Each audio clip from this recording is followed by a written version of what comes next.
Welcome to the Depth Dive. Today, we're taking you on a journey to Andalusia in Spain. Mm, It's a region just brimming with winemaking history, really unique character. You wanted to get a solid understanding of these fascinating topics, without getting too bogged down. right. So we've looked at this article, Andalusia, and we're going to bring you the key insights, a clear picture of Andalusian wines. We're talking ancient roots, the land, the grapes, the incredible variety of styles. Yeah, loads to cover. Shall we jump in, uncork this? Let's do it. What's really striking, I think, is just how deep that history goes. Hmm. I mean, winemaking here stretches back thousands of years. You've got the Phoenicians, who apparently first planted vines around the 11th century BC. Wow, 11th century BC? Yeah, setting up places like Cadiz, Gadir back then. Then the Greeks, the Romans, they really expanded production, started trading wine all across their empires. Right. You can almost picture those amphorae, filled with wine sailing across the Mediterranean. It shows how vital this area was right from the very beginning. Okay, so a really ancient foundation. Let's build on that. After the Romans, the Moors arrived, 8th century. Uh-huh. Now, you'd think, okay, religious restrictions on alcohol, maybe that's curtains for Andalusian wine, but the article points out something, well, kind of fascinating. Yeah, it wasn't the end of the story for grapes. No. No. While actual wine production was limited, they kept growing grapes. For other things, mind you. Like what? Raisins, mainly. Grape juice, too. Yeah. It just shows how important the grape itself was to the region's farming, even when its main use changed. Ah, okay, so the knowledge didn't disappear. Exactly. They kept that know-how, which turned out to be pretty crucial later on. Right.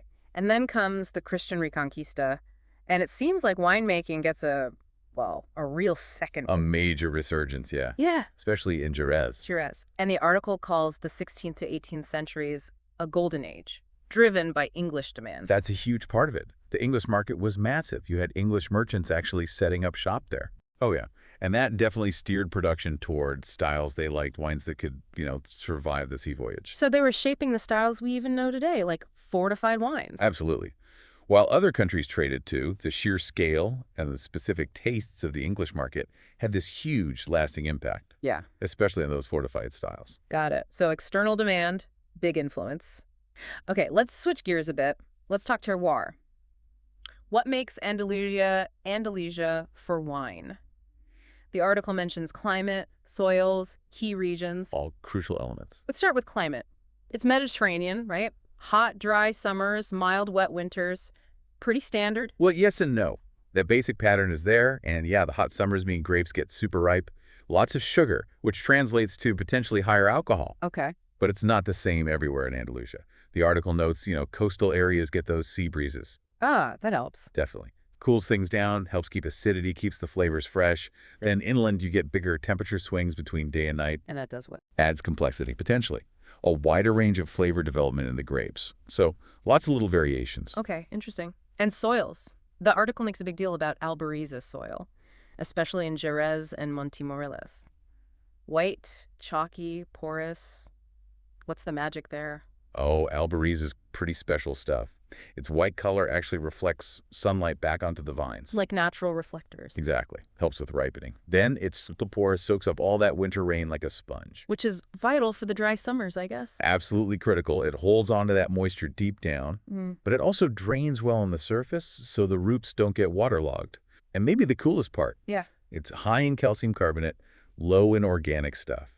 And that seems to contribute to that distinctive salty mineral character you often get in sherry. Wow, so the soil itself is actually flavoring the wine in a way. It really seems to leave its mark.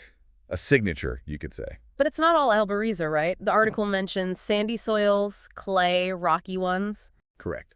Albariza is the star in sherry country, no doubt. Yeah. But those other soils play their part elsewhere. Sandy soils might give you lighter, more aromatic wines. Okay. Clay soils can mean more structure, more body.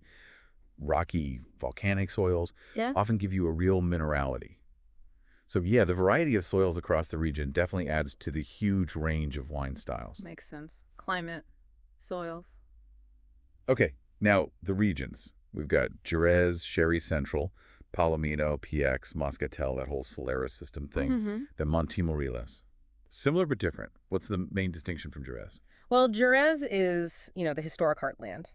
Very specific rules under its DO, the denomination of origin. The Solera system for aging is basically mandatory for quality sherry. Montimorelis, on the other hand, Yeah. they make similar styles, but primarily use Pedro Ximénez or PX. And often the wines get naturally higher alcohol levels there. So they might not need fortifying.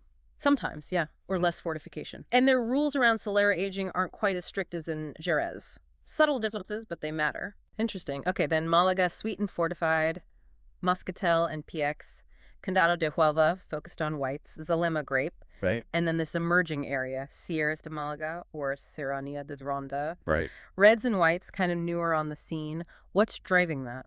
That's part of a bigger trend, really. Exploring still wines in Andalusia. Producers there are often using different grapes, native ones, international ones, and experimenting more. In different spots, like higher up. Exactly. Higher altitudes, maybe different soils than the sherry areas. It's about showing another side of Andalusia, beyond the fortified wines we typically think of. Right, expanding the map. Let's talk grapes then. Whites first, Palomino Fino, king of Jerez for dry sherry. The article says it's kind of neutral. Relatively neutral, yeah. But then the aging Solera floor does its magic, brings out almond, floral, saline notes in Fino and Manzanilla, and richer stuff in Amontillado Oloroso. How does that work? That neutrality is actually its superpower. It's like a blank canvas. It doesn't impose its own strong flavor, so it lets the aging process, the floor, the oxidation, really paint the picture. Ah, I see. The winemaking and aging are the artists, creating all these different styles from the same basic grape. Cool. Okay, then Pedro Ximénez, or PX, the star for those super sweet wines in Jerez and Montimorelos, that aceleo sun-drying thing, that's key. Absolutely fundamental. They lay the grapes out under that intense Andalusian sun. You speak them? Pretty much. The water evaporates, and the sugars and flavors get incredibly concentrated. You get those intense raisin, fig, date notes. You just couldn't do that without the specific climate. Makes sense. And Moscatel de Alejandría, sweet fortified jazz, but also dry and sweet still wines. The climate and sea enhance its aromas. Yeah, the warmth really brings out those lovely floral and fruity notes in Moscatel. And if it's grown near the coast, you might get this subtle, salty freshness too. Works beautifully whether it's sweet or dry. Okay, on to reds. Tintilla de Rota, unique to Cadiz. Used to be for sweet fortified, but now dry reds too, with spice and a salty touch. Yeah, that's a really interesting evolution. What drove that shift to dry reds? I think it's part of that broader trend we mentioned, winemakers wanting to explore the full potential of their local grapes for different styles. Right. Showing off its versatility, maybe reaching a wider audience who like dry reds, but still keeping that coastal, slightly saline character that makes it unique. And Rome. Less common, lighter blends. And Syrah, doing well inland. Full-bodied, dark fruit, spice. Does planting international grapes like Syrah cause any, debate, given the focus on native varieties? It adds another layer, definitely. There's huge pride in the native grapes, absolutely. But there's also recognition that some international varieties, if they're well suited to a particular spot, can make great wine too. So it's not necessarily controversial? Often seen as complementary, I'd say. Yeah. Adding to the diversity, especially in those inland areas where maybe Syrah just thrives. And the article briefly lists others: Listan, Zalema, Garnacha, Merlot, Cab Sauv. So it's definitely not just a couple of grapes running the show. No way. Yeah. It really underscores how diverse the whole Andalusian wine scene is becoming. Lots of different grapes, lots of different approaches. Okay, grapes and regions covered. Let's dive into the styles. Fortified wines from Jerez sherry, iconic stuff. The big one. Fino, biological aging under floor, dry, pale almond notes, manzanilla. Similar, but only from Sanlúcar, more salty, chamomile. So that floor, that's the key thing here. Absolutely crucial. Floor is this layer of yeast that grows on top of the wine in the barrel. Like a blanket. A living blanket, yeah. Yeah. It eats alcohol and nutrients, pumps out these unique flavors, almond, yeasty notes, and protects the wine from oxygen. Keeps it pale and fresh. Exactly. And the specific microclimate in Sanlúcar, more humid sea breezes, is thought to give Manzanilla that extra salty tang. Fascinating. Then Amontillado starts under floor, but then the floor dies and it ages with oxygen. Dry, amber, hazelnut, tobacco. What's the deal with that switch? That switch is what gives Amontillado its amazing complexity. You get the freshness from the floor period and then the richer nutty notes from the oxidative aging. Best of both worlds. Kind of, yeah. Biological youth meets oxidative maturity. And Oloroso skips the floor, goes straight to oxidative aging. Dry, full-bodied walnut, spice. That's it. Aged purely with oxygen contact, developing those deep, complex, savory notes over a long time. Then there's Palo Cortado, rare, complex, somewhere between Amontillado and Oloroso. Sounds mysterious. It often is, sometimes described as an accident almost, a wine that starts like a Fino or a Amontillado, but then the floor disappears unexpectedly and it develops this unique character. Winemakers often say you can't really make it happen deliberately. Huh. And the sweet ones, of course. Pedro Ximenez, that sun-dried intensity, raisin fig.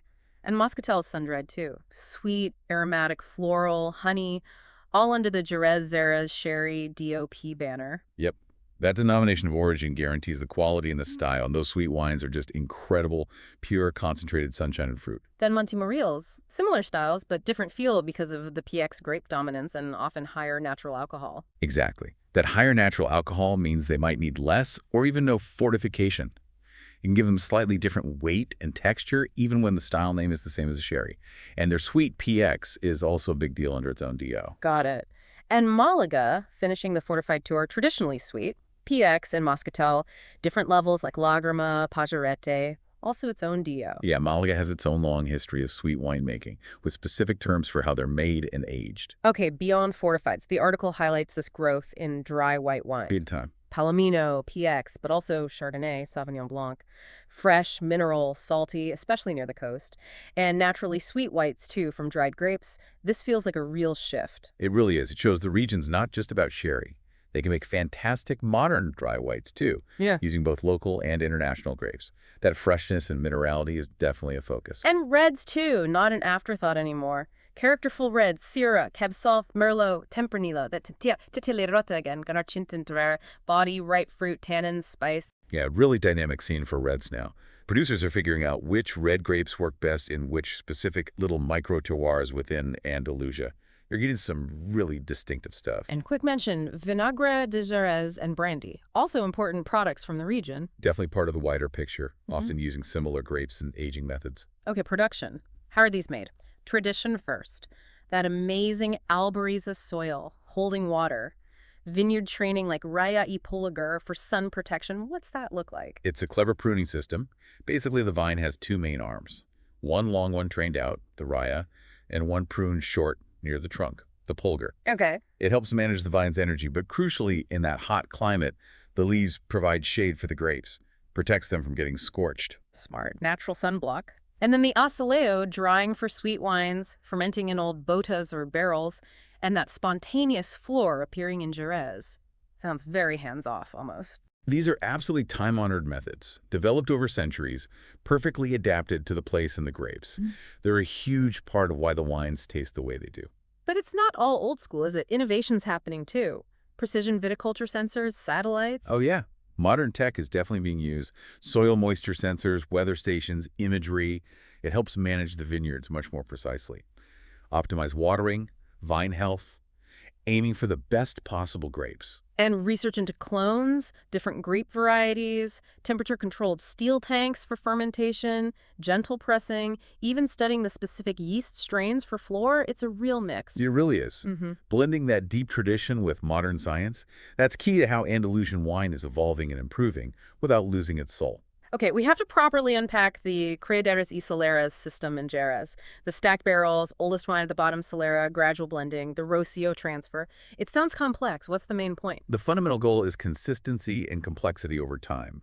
You're blending younger wines into barrels of older wines systematically. How does that work? Imagine rows of barrels stacked up. The bottom row is the Solera, the oldest average age wine, the one you bottle from. The rows above are criaderas, nurseries. You take some wine from the Solera for bottling. Then you refill that Solera barrel with wine from the criadera just above it. Yeah. Then you refill that criadera barrel from the one above it, and so on, right up to the top row, which gets topped up with the youngest new wine. Ah, like a cascade. Exactly. So the young wine gradually takes on the character of the older wine it's blended with. And the Rocio, that topping up, keeps the barrels nearly full, which is important for managing oxygen exposure, and it refreshes the nutrients for the floor in biologically aged wines. So it guarantees a consistent style year after year. Pretty much. It builds incredible complexity. It works for both the floor wines, Fino and Manzanilla, and the oxidative ones like Oloroso, just managed slightly differently in the barrels. Right? Provides the perfect environment for both. Okay, quality control. The denominations of origin, DOs, we mentioned Jerez, Manzanilla, Monte, Moriles, Malaga.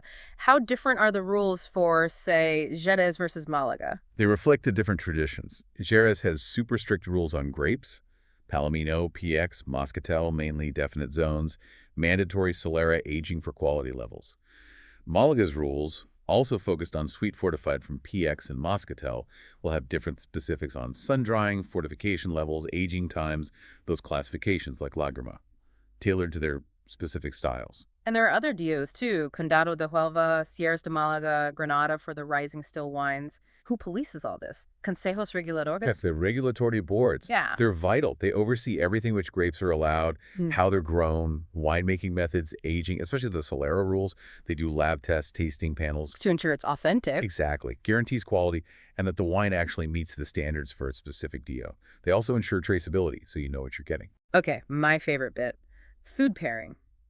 Andalusian wines and food. The article has great ideas. Fino manzanilla with olives, seafood, fried fish, that crisp saltiness cutting through. Perfect match. That dry, zesty character just cleanses the palate. Works beautifully with anything from the sea or a rich fried tapas. Amontillado with Iberian ham, cured cheeses, that nutty complexity.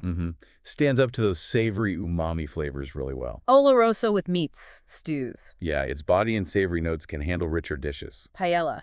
Fino manzanilla for seafood, oloroso, or a red for mixed. Good rule of thumb. Lighter sherry for delicate seafood. Something more robust for a mixed paella with meat or chorizo. General seafood, fino manzanilla for fried, dry whites for grilled, maybe amontillado or a richer white if there's a sauce. It's about matching weight. Precisely. You don't want the wine to overpower the food or vice versa, finding that balance. Eats. Amontillado palo cortado with that amazing Iberian ham.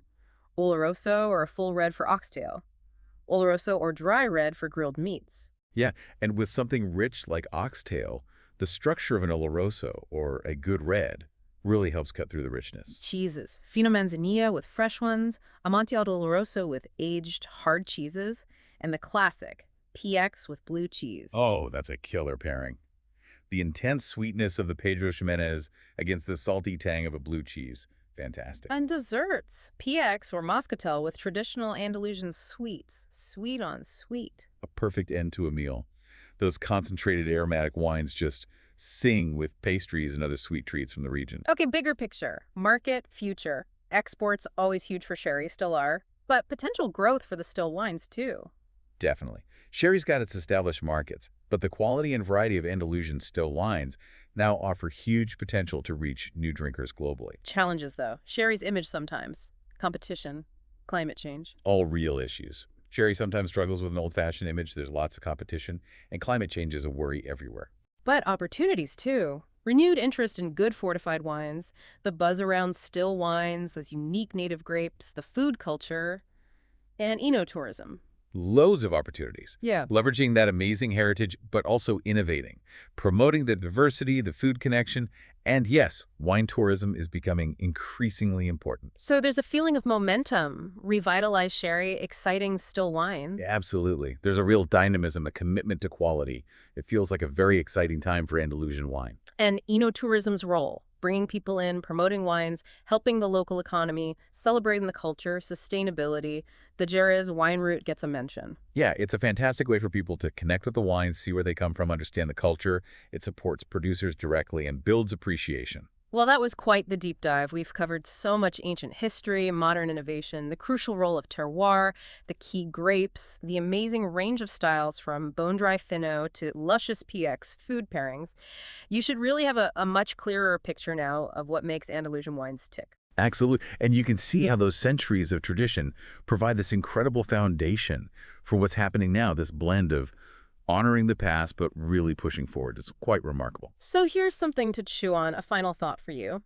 Given this incredible history in Andalusia and this blend of old methods and new tech we've talked about, how do you think that interplay tradition versus innovation is going to shape the future identity of these wines on the world stage? And as producers keep exploring the nooks and crannies of the terroir, keep playing with native grapes and others, what other gems might still be waiting to emerge from this really captivating part of Spain? Good question. Something to ponder, maybe over a glass of something Andalusian you haven't tried before. Sounds like a plan until our next deep dive.